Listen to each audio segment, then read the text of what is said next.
Good morning student. आज का topic electronic configuration. Class 10 तक भी हम लोग इलेक्ट्रॉनिक कॉन्फ़िगरेशन पढ़ते थे, बट वो केएलएमएन वाला कॉन्सेप्ट था, नील बोर के थ्रू दिया हुआ। आज हम लोग इलेक्ट्रॉनिक कॉन्फ़िगरेशन पढ़ेंगे ऑर्बिटल थ्योरी पर बेस्ड, जो हम लोग 11th क्लास में यूज करते हैं।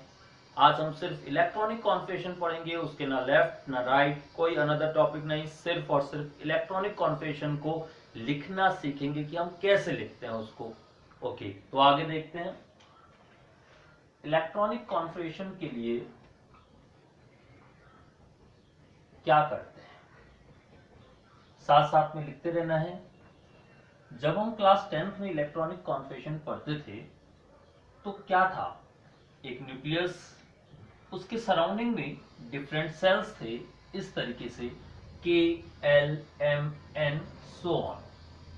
इनके अंदर इलेक्ट्रॉन रिवॉल्व करता था सर्कुलर पाथ में, जिनको हमने सेल या ऑर्बिट का नेम दिया था एज अ प्लैनेट्स।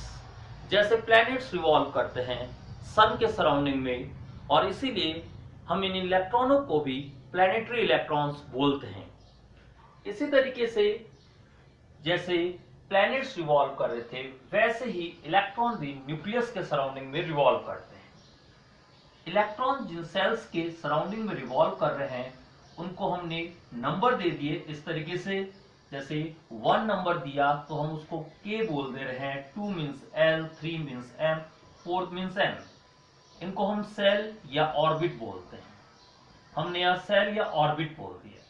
आज का जो टॉपिक है ऑर्बिटल थ्योरी पर बेस्ड इलेक्ट्रॉनिक कॉन्फ़िगरेशन, उसको समझना आप लोग ध्यान लगाना थोड़ा सा। पहले हम लोग इलेक्ट्रॉन को एज अ पार्टिकल सपोज कर रहे थे, और इसलिए हम बोल रहे थे कि इलेक्ट्रॉन सिर्फ के सेल में रिवॉल्व करता है। बट 11th क्लास में हमने पढ़ा कि इलेक्ट्रॉन का वेव नेचर भी है, and just because of this wave nature होने की वजह से इलेक्ट्रॉन अब फिक्स पाथ पे रिवॉल्व नहीं कर रहा है, वो उन फिक्स पाथ के बाद भी अनदर जो ये वाला स्पेस है, 3 डायमेंशनल स्पेस, यानी न्यूक्लियस और सेल के बीच का जो स्पेस है, जिसे हम सबसेल बोल रहे हैं, एंड देन उसे फर्दर हम ऑर्बिटल्स में डिवाइड करेंगे, हम बोलते हैं। जैसे न्यूक्लियस और के सेल के बीच का जो ये फर्स्ट पार्ट है, इस पूरे 3 डायमेंशनल रीजन को हमने 1s से रिप्रेजेंट कर दिया। तो आपसे कोई पूछेगा के सेल में कौन सा सबसेल आता है, देन आप क्या बोलोगे, 1s आता है। इसी तरीके से आगे बढ़ते हैं। के और एल के बीच का जो ये पूरा पार्ट है, इसको हमने 2 रीजन्स में डिवाइड कर दिया। एक को हमने नेम दे दिया 2s, एक को नेम दे दिया 2p, 2s and 2p. Similarly, third then 3 parts in this way, 3s, 3p and 3d. यहां हमने लिख दिया n के सामने 3s, 3p, 3d. Then fourth, then 4 parts. अब आपको समझ में आने लग गया होगा, 4s, 4p, 4d, 4f। हमने फिर यहां लिख दिया 4s, 4p, 4d and 4f। Okay, तो हमने क्या सीखा, पहले इलेक्ट्रॉन रिवॉल्व कर रहा था के में, एल में, एम में, एन में, बट अब वो इलेक्ट्रॉन वेव नेचर होने की वजह से उन सेल्स के और न्यूक्लियस के बीच का जो 3D रीजन है, 3 डायमेंशनल रीजन, वहां पर भी रिवॉल्व कर सकता है वेव नेचर होने की वजह से। और उन रीजन्स को हमने नेम दिया सबसेल, जिनको फर्दर क्लासिफाई किया जाता है ऑर्बिटल में। ओके, हमने के और न्यूक्लियस के बीच का जो पार्ट था उसको 1s बोला, फर्स्ट पार्ट था इसलिए 1।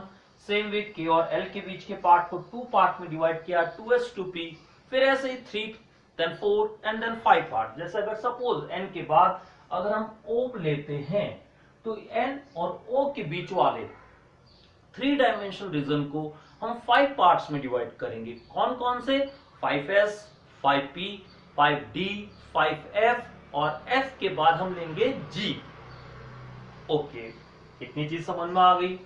अब हमें ये पता है कि हर सेल के अंदर, हर ऑर्बिट के अंदर इलेक्ट्रॉन जो रिवॉल्व करते हैं, उन हर ऑर्बिट की जो कैपेसिटी होती है इलेक्ट्रॉन को एकोमोडेट करने की, वो अलग अलग होती है, जिसको हम लोग नील बोर फॉर्मूलाज में कैलकुलेट करते थे। एक फॉर्मूला उन्होंने प्रोवाइड किया था 2n²। याद आ रहा होगा आप लोगों को, क्लास 10th में पढ़ा हुआ है। अब अगर हम फर्स्ट के सेल के लिए नंबर ऑफ इलेक्ट्रॉन निकाले तो n की वैल्यू 1 है। अगर हम n की वैल्यू 1 लेते हैं तो 1 का स्क्वायर 1 मल्टीप्लाई 2 कितना आएगा 2। तो यहां पर हमने लिख दिया 2। इससे हमने ये भी सीखा कि जो k के इलेक्ट्रॉन जो पहले यहां पर रिवॉल्व कर रहे थे ऑर्बिट में, अब वो बीच में आ गए। कहां पर आए 1s में आए। इससे हमने ये पता लगा कि s के अंदर ज्यादा से ज्यादा 2 इलेक्ट्रॉन रिवॉल्व कर सकते हैं। तो हमसे कोई पूछेगा s में मैक्सिमम कितने इलेक्ट्रॉन रिवॉल्व करते हैं, हम बोलेंगे 2। अब ये नहीं कि वो खाली 1s में, कोई भी s जब पूछा जाएगा 1s हो, 2s, 3s, 4s, 5s, कोई भी उन सभी में 2 इलेक्ट्रॉन्स रिवॉल्व करेंगे। अब चलते हैं l में। l के लिए n की वैल्यू 2 है। n की वैल्यू 2 तो 2 का स्क्वायर 4 मल्टीप्लाई 2 8। अब टोटल 8 इलेक्ट्रॉन l में रिवॉल्व करेंगे। इन 8 में से 2 इलेक्ट्रॉन 2s में है, तो बचे कितने 6 बचे। वो 6 आ गए p में, टोटल हो गए 8। यानी कि किसी भी p के अंदर ज्यादा से ज्यादा 6 इलेक्ट्रॉन रिवॉल्व करेंगे।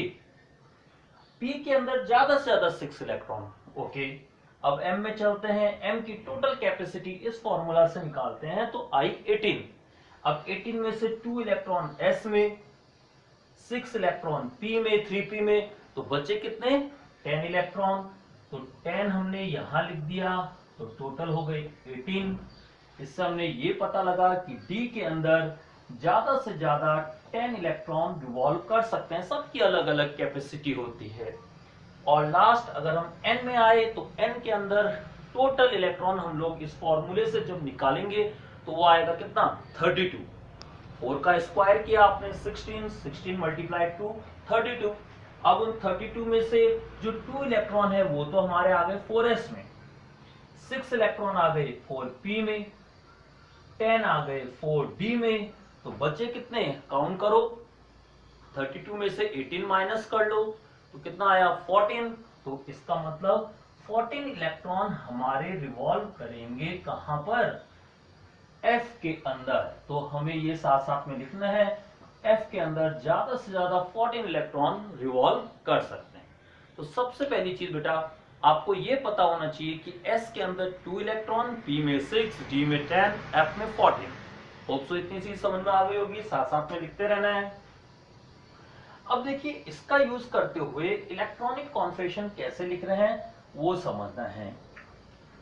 वीडियो को अच्छे से लास्ट तक देखिए, आपको इलेक्ट्रॉनिक कॉन्फिगरेशन लिखना इजीली आ जाएगा। इलेक्ट्रॉनिक कॉन्फिगरेशन लिखना बहुत इजी है। जैसे छोटी क्लासेस में 2 की टेबल बोलते थे, वैसे आज के टॉपिक को देखकर आपको ये लगेगा यहाँ का 2 का टेबल इलेक्ट्रॉनिक कॉन्फिगरेशन है। देखते हैं, देखो अब आपको क्या करना है, मेरे साथ साथ कॉपी में इस तरीके से लिखना है। सबसे पहले आप लिखोगे 1s, उसके बाद कॉपी की एक लाइन आपको छोड़ देनी है। जैसे हॉरिजॉन्टल लाइन है कॉपी में, आप एक लाइन छोड़ दो। उसके बाद आप लिखो 2s और लाइन से आगे पीछे नहीं, बिल्कुल प्रॉपरली इसके नीचे आप ऐसे लिखते रहो 3s, 4s, 5s, 6s, 7s तक। फिर 2s के आगे कुछ स्पेस छोड़कर आप लिखते हो 2p, 3s के आगे 3p, 4p, 5p, 6p, इस तरीके से 6p तक एक बार। अभी क्यों आगे बताएंगे। 3s 3p के बाद 3d, 4d, 4f, यहां पर 5d, इस तरीके से आप जब ऐसा लिखोगे देन उसके बाद अगर आप प्रॉपर्ली ऐसे अपने कॉपी को देखोगे तो आपको लग रहा होगा एक प्रॉपर यहां पर ट्राइंगल का फिगर बन रहा है। अब करना क्या है, देखिए जैसे KLMN के कॉन्सेप्ट के अकॉर्डिंग पहला इलेक्ट्रॉन K के अंदर हम फील करते थे ना। जैसे सोडियम का कॉन्फिगरेशन लिखते थे तो हम 2 8 1 लिखते थे, K में 2, L में 8, M में 1। यहां पर हमारा फर्स्ट इलेक्ट्रॉन 1s में एंटर करेगा। देन सेकंड इलेक्ट्रॉन हमारा 2s के अंदर, जब 1s कंप्लीटली फिल हो जाएगा देन हमारा इलेक्ट्रॉन किस में जाएगा 2s में जाएगा। 2s भी जब कंप्लीटली फिल्ड हो जाएगा देन इलेक्ट्रॉन 2p में एंटर करेगा। 2p completely filled then 3s में, 3s कंप्लीटली फिल्ड तो 3p में। यानी कि आपको ये पैरेलल लाइंस बनानी है बस इस तरीके से। Then 4s completely filled, then 3d, 4p, 5s and so on. आप इस चीज को फॉलो करोगे तो आप इजीली इस डायग्राम को ड्रॉ कर सकते हो। आपने पैरेलल लाइंस इस तरीके से ड्रॉ की। ओके, अब देखिए, जब हमने इस तरीके से एक सुंदर सा फिगर बनाया, जैसे मेरा सुंदर सा लग रहा होगा आप लोगों को, आपको भी कॉपी में एक अच्छा सा फिगर बनाना है। ओके, यहां इसको मिटा दे रहे हैं। तो एक ऐसा फिगर बनाया, इसको देख के हमें पता लगा कि देखिए पहला इलेक्ट्रॉन हमारा 1s में एंटर कर रहा है, ये दिख रहा है 1s। जब 1s completely filled, then 2s, 2s के बाद आप इसको देखते रहो, 2s के बाद 2p, 2p completely filled, then 3s, 3s के बाद आप देख रहे हो यहां पर 3p, 3p के बाद 4s, 4s के बाद 3d, देन 3d के बाद 4p, after 4p 5s, then 4d, 5p। इस तरीके से कंटिन्यूअसली आपको लर्न भी होना चाहिए। वैसे प्रैक्टिस के साथ साथ ये लर्न हो जाता है ऑटोमेटिकली। ये आ गया। तो आपको सबसे पहले ये पता लगा कि यार इलेक्ट्रॉन जब फील करते हैं तो पहला इलेक्ट्रॉन 1s में, देन 2s, फिर 2p, फिर 3s, फिर 4s, ये कंटिन्यूअसली ये सिस्टम को आपको फॉलो करते हुए इलेक्ट्रॉनिक कॉन्फिगरेशन लिखना है। लिखते हैं, देखते हैं कुछ एग्जांपल्स जिनसे हमारा अच्छे से क्लियर हो जाएगा। ओके, अब जैसे हमने हाइड्रोजन का लिखा, हाइड्रोजन का एटॉमिक नंबर 1, तो 1 है तो इलेक्ट्रॉन कहां जाएगा, 1s के अंदर, 1s1, 1s1।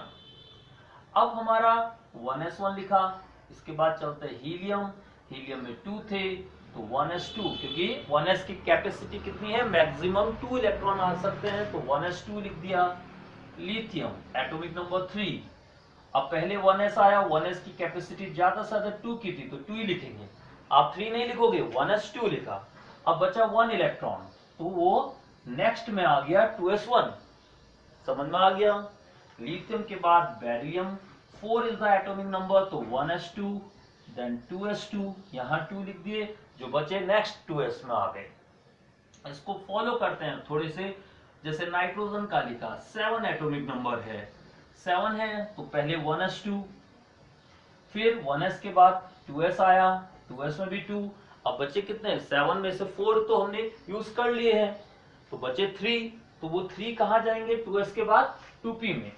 अब 2p की कैपेसिटी आपको पता है कि ज्यादा से ज्यादा 6 इलेक्ट्रॉन आ सकते हैं, ज्यादा से ज्यादा, तो बचे कितने अभी हमारे पास 3, तो हम यहां पर सिर्फ 3 लिखेंगे।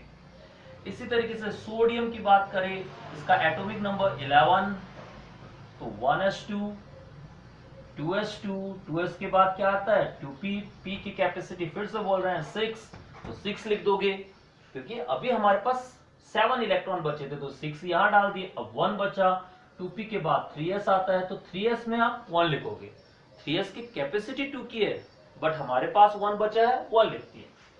इसी को फॉलो करते हैं। अब थोड़े बड़े एलिमेंट आयरन को लेते हैं, 26 इज द एटॉमिक नंबर। अब 26 के अकॉर्डिंग अगर आप वर्क करते हो तो इलेक्ट्रॉनिक कॉन्फिगरेशन लिखते टाइम पहले आपने लिखा 1s, देन 2s, इस तरीके से कंटिन्यूअसली आपको फॉलो करना है। 1s2, then 2s2, same continuously follow करते जाना है। 2p6, 3s2, अब 3s के बाद दिख रहा है आपको 3p6, 3p6 आ गया, ओके। देन 3p के बाद आफ्टर दिस 4s2, आप काउंट करोगे तो आपको मिलेगा कि 4s2 में जब आपने लिखा तो प्रॉपरली 20 इलेक्ट्रॉन्स आपके हो चुके हैं। अब 20 हो गए तो हमारे पास कितने थे, 26 थे, 26 है ना, तो 20 तो हम लोगों ने 4s2 में फिल कर लिए, बचे कितने 6। अब 4s के बाद 3d आता है, 3d की कैपेसिटी 10 की है, यानी कि ज्यादा से ज्यादा 10 इलेक्ट्रॉन आ सकता है, बट हमारे पास 6 है तो हम यहाँ कितने लिखेंगे, 6 लिखेंगे।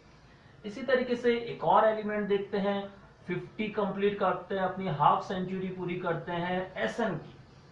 अब आप लोग भी लिखने आना आ गया होगा तो साथ साथ में लिखते रहिए कॉपी में, SN 50 सबसे पहले 1s2, फिर 1s के बाद 2s2, 2p6, 3s2, 3p6, 4s2। 4s में फिर से 20 पूरे हो गए। 4s2 के बाद 3d10, 30 कंप्लीट हो गए। 3d के बाद 4p6, 36 कंप्लीट हो गए। 4p6 के बाद 5s2, 38 कंप्लीट हो गए। देन 4d10 यानी 48 कंप्लीट हो गए। अब बचे 2, 50 पूरा हो जाएगा हमारा। देन 5p आ रहा है 4d के बाद, तो 5p2 आपने लिख दिया। यानी कि अब आप लोग इस रूल को फॉलो करते जाएंगे तो आप किसी भी एलिमेंट का इलेक्ट्रॉनिक कॉन्फिगरेशन लिख सकते हैं।